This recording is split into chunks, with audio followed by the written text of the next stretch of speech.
How's everybody doing? And by the way, so I think there's like one page. Is there like one page? Yeah, it's, the only reason we have a page is so you can find our website again. Otherwise, we're going to go for no pages. Exactly. So again, my name is Will Agatstein, and I work for Intel, the computer company, not the intelligence agency. It's funny, Saturday I went bike riding with one of my neighbor's husbands, who I'd actually only met once, waving hello on the apartment porch. And he's like half my age and about the same size, but a lot better shape. When we started bike riding, I noticed he had a tattoo. It looked a lot like a Marine tattoo. And I'm thinking, I'm in deep trouble. And of course, he's like twice or three times the fitness level that I was. And I said, okay, so like just in the most general terms, what did you do in the Marines? And he described in the most general terms. I'm thinking, you didn't happen to be in Afghanistan, were you? He said, well, maybe in the most general of terms I was. And I go, you didn't happen to hear about this E-Afghan Ag site, did you? Just in the most general of terms. He went, actually, I used it. And I'm thinking, this is great. My bicycle riding buddy knows who I was. And then for the next 42 miles, he basically just dragged me up hills and remind me not to go bike riding with Marines anymore. Any case, we're here to talk about E-Afghan Ag. Now, kind of interesting thing, Mark showed this this picture before us. When you're looking for information, sorry folks, looking for information, how can you possibly find what you're looking for? Now, I loathe live presentations, which means I'm going to do one. But, there we go. And so if you're going to look for information, where would you go? Well, what I always go is I go to Google, right? So I'm interested in looking for wheat in Afghanistan, because I'm going to Afghanistan. This is pretty risky. Who knows what this will do?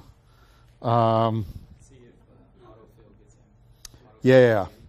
So what the iPad thing doesn't do, but the laptop thing will do, is there's approximately 7.8 million hits if you type in wheat Afghanistan. And how do you wander through and find out what is the most useful one? Now, here in the U.S., or most mature markets, it's pretty straightforward. Our internet connectivity is fast. We got plenty of time. We're comfortable. We're here. It's no big deal. But when you're in Afghanistan, or you're in any sort of forward base with relatively low internet connectivity, and it might be secure, right? The good stuff's secure. You can't get out on the internet. When someone said there were 7.8 million hits, you would just go, I give up. I just give up. And then, first of all, you can't find it. And second of all, which one do you believe? Now, as I've said to other people before in other presentations, you can't make this stuff up. Lo and behold, the first website you run across when you Google wheat Afghanistan is our website. I did not make that up. I don't know how we did that, but we're number one. And if you do grapes Afghanistan, there are 2.4 million hits. What's the first one? Ours. Sheep, we're number 5 with about 7 million hits. So the point of it is that you Google stuff, and how can you possibly find what you need? And so we were tasked by the USDA to solve this very fundamental problem of in agriculture anywhere in the world, and particularly Afghanistan. We call them dumping grounds of information. Either you can't find it, is it credible, is it reliable? We know about building trust is important. What do you do? And so out of this E-Afghan Ag project was born. Out of solving this very fundamental question of, you'll get a lot of training here. You'll forget 90% of it. You'll choose whether the weight of this book is worth it. So just tear this one page out, okay? When you go overseas. And even if you do remember 100% of what you hear here, it may not be what you need. And so this is what it's for. So now, as you heard before, I'm a marketing guy. And us marketing guys, we believe in elevator pitches. You guys know what elevator pitches are? Right? Pretend you're in an elevator with somebody, and you have like 20 seconds, and you need to tell them enough, not so that they hear your whole story, but so they'll ask you the next question. So like everybody else, we actually spent quite a bit of time making this elevator pitch, and it's stuck. So what's our elevator pitch? I'm going to build it out for you. The first part of it is we provide. We don't do, we don't educate directly, we don't sell. Stuff's all free. The website's totally public, which can be advantageous. We provide. The next thing we provide is we provide credible things. We provide stuff that you know will work, you know will help build the trust. You know when you go out in the field with your maybe limited amount of time, you guys are civil affairs more centralized, right? But a lot of our users, like the guy I was bike riding with, go well beyond the wire. And you don't have time. So it's important to be credible. The other thing is relevant. You don't care about wheat in the U.S. You don't care about wheat in Canada. You care about wheat in Afghanistan. And information. We provide information. We are providers of information. We don't, that's what we do. Lots of information. And to those helping farmers, our material in general, it's not designed for farmers. We heard about the literacy rate. Literacy rate's relatively low. Literacy rate out in the field is even lower. Farmers is even lower. And literacy rate in Daria Pashtu, right, much less English. To those helping farmers, not for the farmers themselves. And, of course, in Afghanistan. So that's our elevator pitch. We provide credible, relevant information to those helping farmers in Afghanistan. So that's what we do. When we started, we wanted to come up with some principles. And the principles that we have for information are, first of all, it's very focused. It's focused on the fruits, nuts, vegetables, crops, livestock that's relevant to Afghanistan. And it's very simple. It's very straightforward. The other thing is very demand-driven. We actually had a website that was, before we started this project, that was up, that was supported by USAID. And there are a lot of websites out there around. And one of the first things you'll find is they're pretty much what we call dumping grounds of information. There's tons of stuff out there, may or may not be relevant. We'll talk later about Reachback. I think earlier people were talking about Reachback. We have a big Reachback program. We have a big Reachback program as well as part of that. And this stuff is all very demand-driven. Our goal actually is to reduce the number of questions we get. Everybody, you're welcome. Ask all the questions you want. Please do. But our goal is not to get more. Our goal is to reduce the number of questions we get, not because we're service unfriendly, because we're very service friendly, but because when people send us questions, my first question is, do we have that answer already? And if not, if we do, how come they couldn't find it? And if not, let's answer their question, and let's create fact sheets, information sheets, manuals, put them up on the website, so when the next person has that question, they have the answer. And at this point in the growth of our program, we pretty much, only thing we add is answers to questions that people have, because we're to that point there. Originally, we had this big long list of stuff we were doing, but now pretty much the only stuff we add is answers to people's questions. So it's very much demand-driven. If people aren't interested in it, we don't put it up. Value added to you, another very important part of it, is accessible and understandable. One of the things you'll see as we drive through is we are exceedingly mindful of internet connectivity limitations. I did a big project in Nepal for a big NGO here, and I remember getting into a huge argument with the people who ran the telecommunications for the government of Nepal. And after a while, I realized that the internet connectivity to my home here in the U.S. was faster than the entire country of Nepal at that time.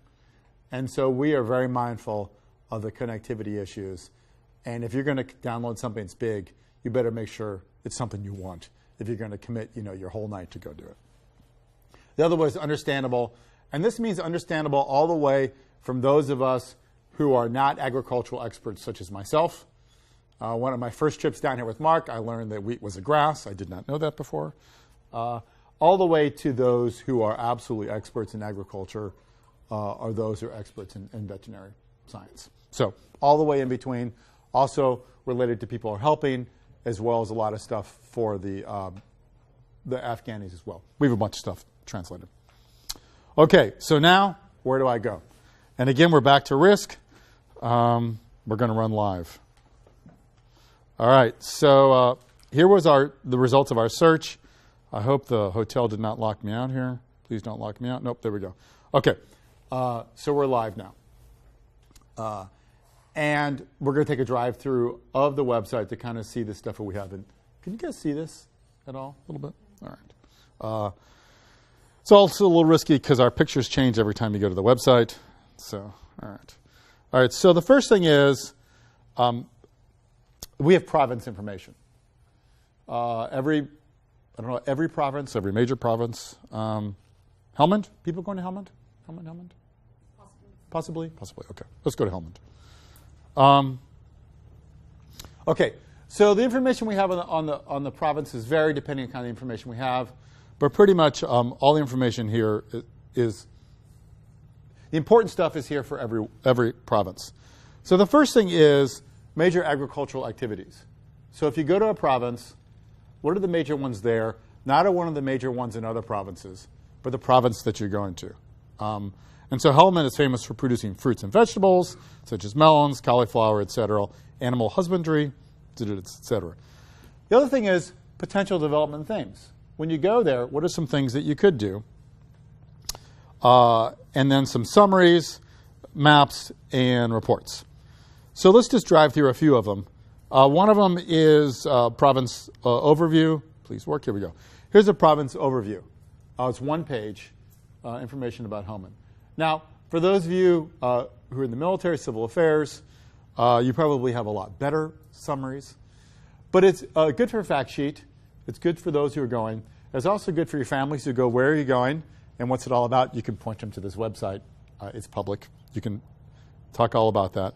As well as it talks about major agricultural crops and possible opportunities. So for every province, we have a summary. And this very much follows along what you'll see in our website, which is, so you're Googling 7.8 million hits for wheat. Some of them are really big. I just want a summary. So all of them have a summary. The other thing is something you won't find everywhere, and it's one of the things that people find most valuable, so I will direct you to it right now, is the crop calendar. We have a crop calendar for every province. And these are unique. The provinces, they're local, they're demand-driven, they're verified, and you can see here important crop calendar. You probably won't find this in too many other spots, but crop calendars for every single one. And these are imminently printable from your laptop, etc. So you can print them all out and take them with you. The other thing which is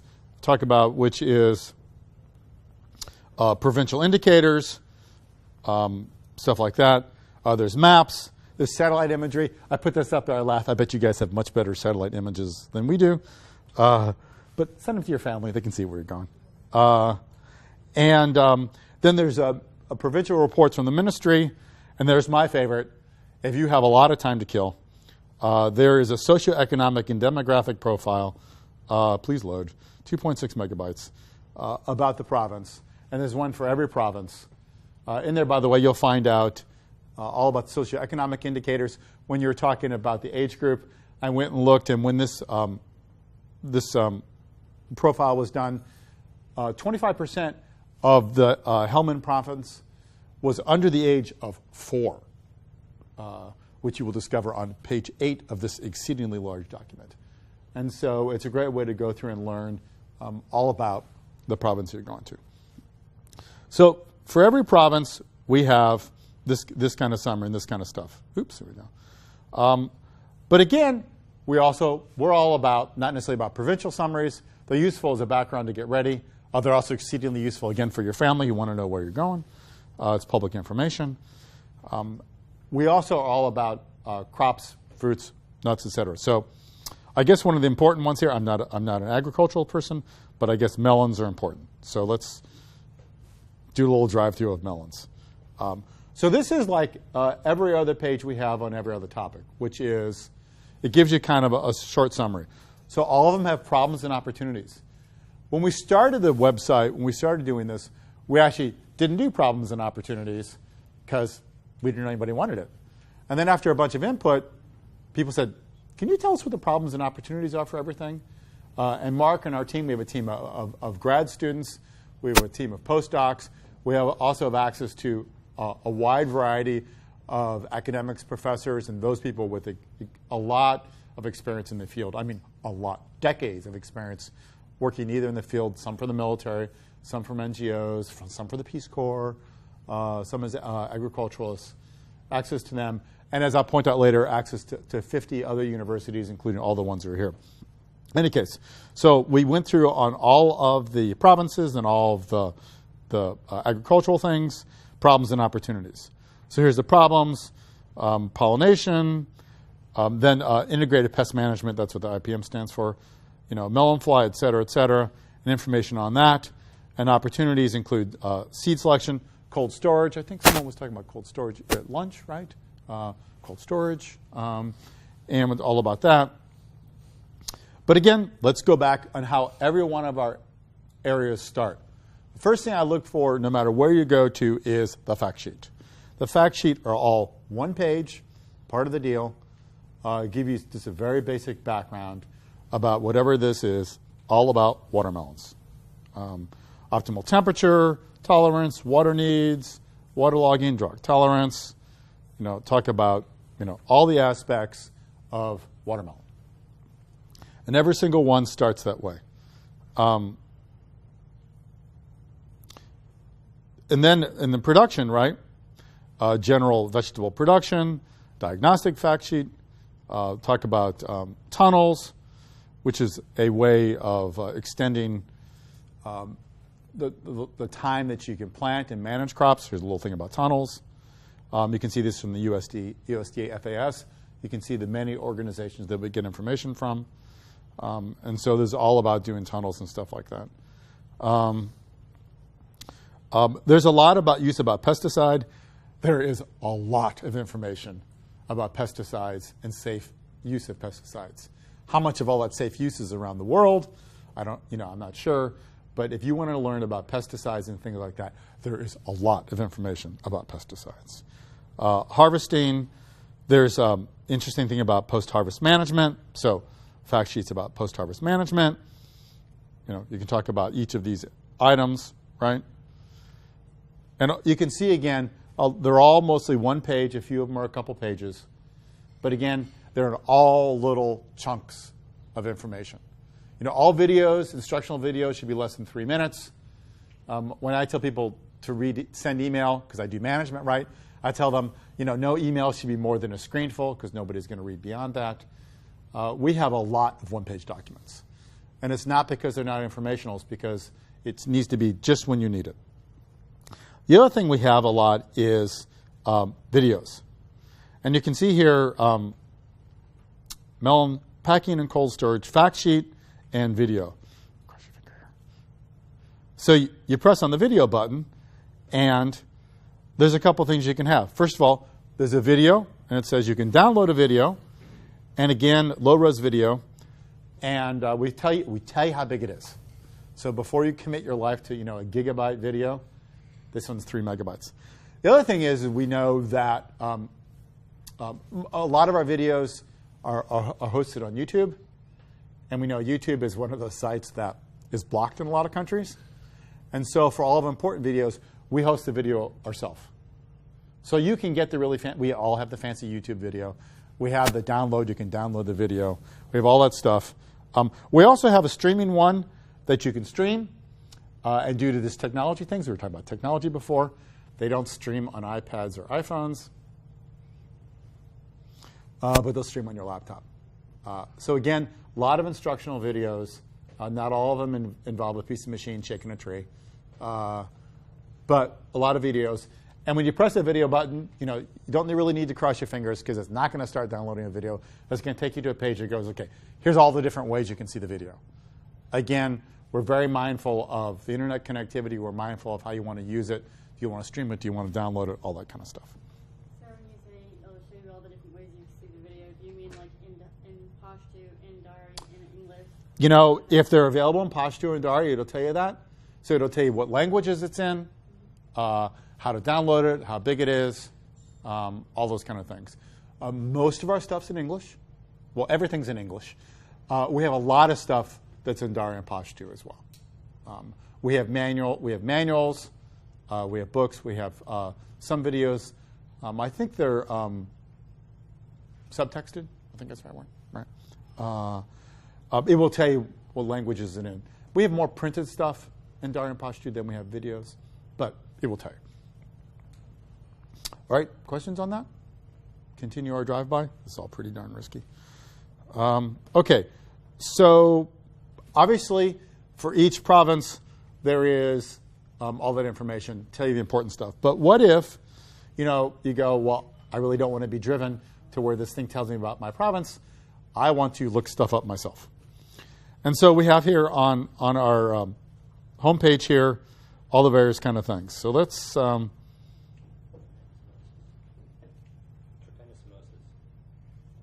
what is that? It's a disease among camels. Who knows? I have no idea, right? What else they call it? Syrup. All right, so we're going to do a little thing. Camels, I have no idea. We'll see. Okay, here's what we have on camels, right? Overview. Yeah. Yeah. HIV in camels. But we have an overview info sheet. And if you're really interested in that, we'll talk about later how to access information. One of the largest vet schools in the world is where? UC Davis? One of the largest vet schools in the world. Who knew? UC Davis has a whole lot of who knew. What's that? I think it was listed on the... Oh, was it listed? Oh. Maybe not. Whatever we have is here. And if there's more stuff, send us a note. We have some amazing vets from around the world. Speaking of which, so let's... poultry. Now, why is poultry important? Poultry? It tastes good. It is quite tasty. What else? Why else is poultry important? Poultry is raised by who? Women. Women and children, right? So it's one of the... you go in to a village and you say, are poultry important? Most men will go no. And they'll go no because it's raised by women. You ask, where do you get a lot of your money from for your family? They go, poultry. And so they begin to realize how important it is. But here, there's a tremendous amount of stuff about poultry. And so you walk into a village and you want to find out, various things about poultry. You go in and, here, actually, let's go back, sorry. All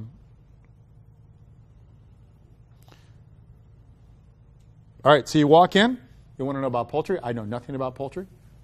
Poultry production, why is poultry important, right?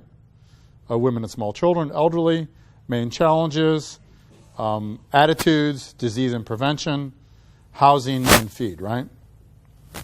Interesting thing is one of the major diseases of poultry in Afghanistan and around the developing world is this thing called Newcastle disease, which virtually doesn't exist in the U.S., and you're not allowed to immunize chickens against it in the U.S. because if a chicken is found to have it, they're basically destroyed. Whereas in the developing world, it kills about half of the poultry are killed by this thing called Newcastle disease. And we have an expert in it, a guy named David Bunn, and he knew about Newcastle disease, and we basically sat him down in our conference room and just interviewed him. We asked him a lot of questions. We had somebody type up notes. We created a fact sheet, gave back to him and said, is this right? And it's become one of the more popular parts of our website. Again, that's how we do things here. And again, this talks about Newcastle disease. All right. Let's go home again here. More about livestock, grains, the stuff here about irrigation. Learn all about irrigation, forestry, you name it. And again, the point of this being here is that you could Google this, but number one, you wouldn't know if it's relevant. It may not be relevant to Afghanistan.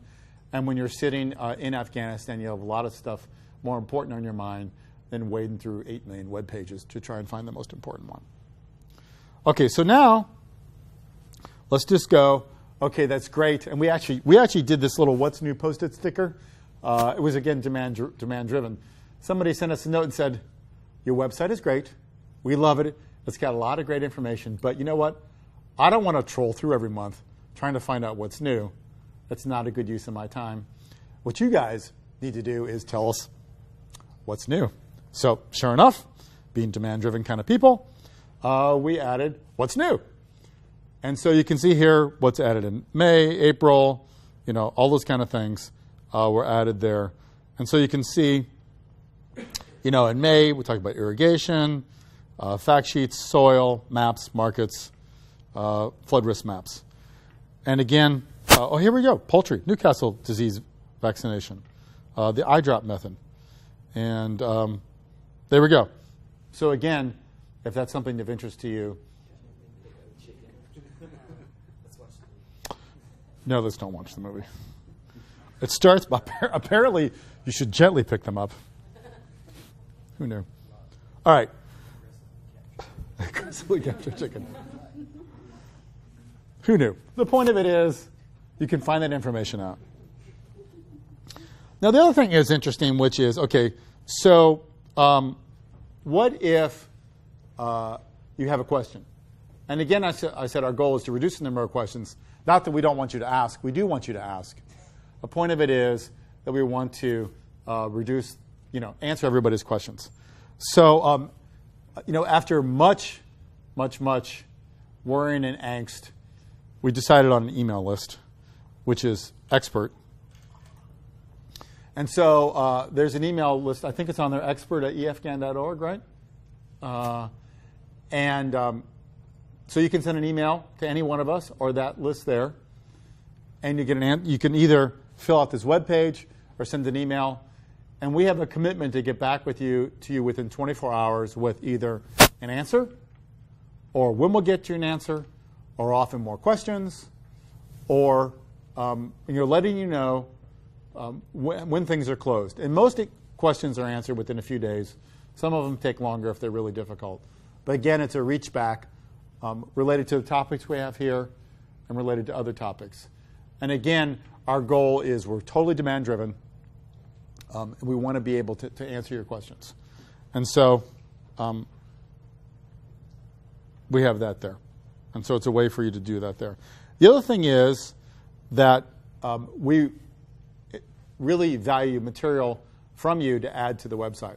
So if you have pictures, articles, information, we're going through a lot of information from the USDA site in Afghanistan right now and adding it to our site, finding the stuff that's relevant and adding it. So you can submit materials. Don't email us a 10 gigabyte video. Inquire, find out, etc., add. And then that's a way for you to be able and for us to be able to add information to it. The other thing here, as I mentioned, is that we collaborate with over 50 institutions. And so for you, rather than you have to Google all those institutions, we list them here. And you can decide if they're ones you're interested in following up with, et cetera. There's links. Gary's here from Roots of Peace, who is next.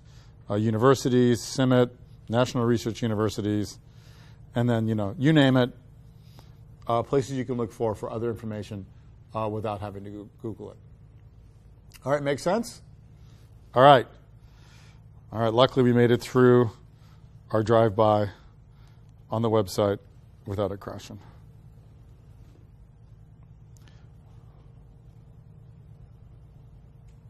Again, if you have a question, send us an email, expert@eafghan.org, or send it to any of us. The advantage of this website is that it goes to multiple people. So if someone's out on vacation or on a trip, it doesn't get lost. Okay. So people primarily use our website. It's interactive. It's full screen.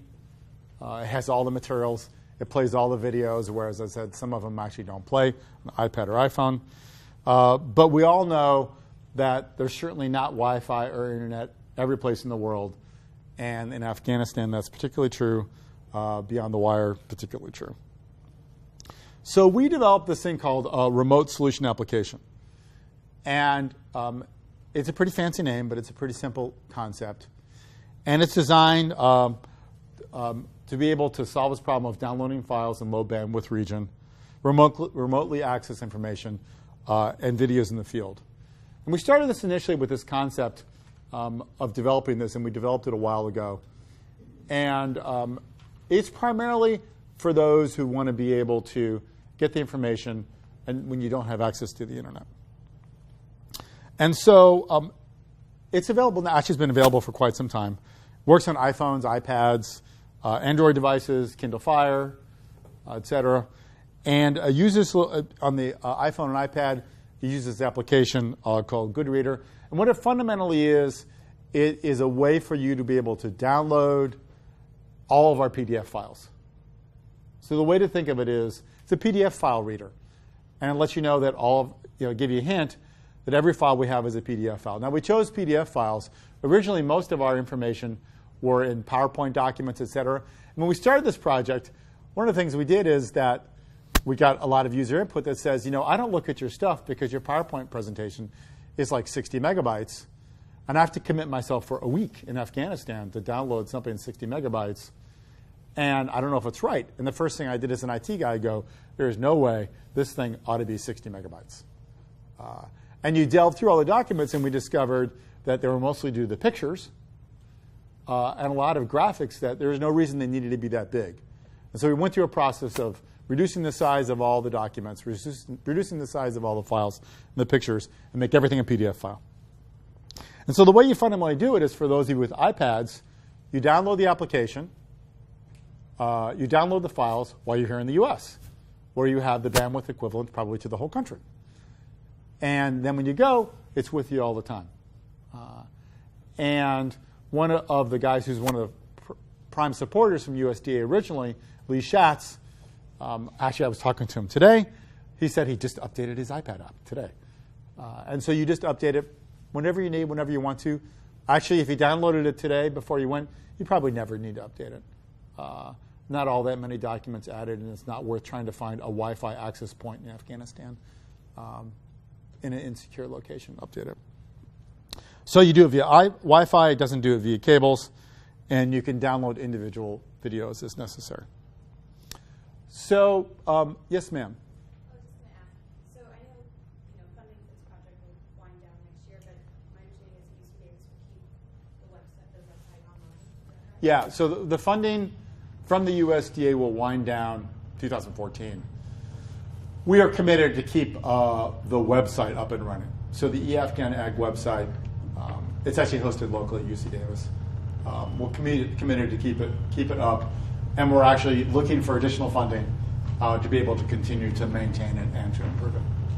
And I was just going to add that I worked in this year with Ryan, and one of our other projects, our change management project, one of the activities was to install internet connectivity at every single Dale in the country. So every Dale office, and then high-speed internet connectivity at mail headquarters. So while the site wasn't designed necessarily to help Afghans directly or to help, with an extension agent, it's still a resource you could share with your contacts, and especially if it's going to have a longer-term presence. I mean, we would highly desire if Maildale would take ownership of developing, local language, local support, et cetera.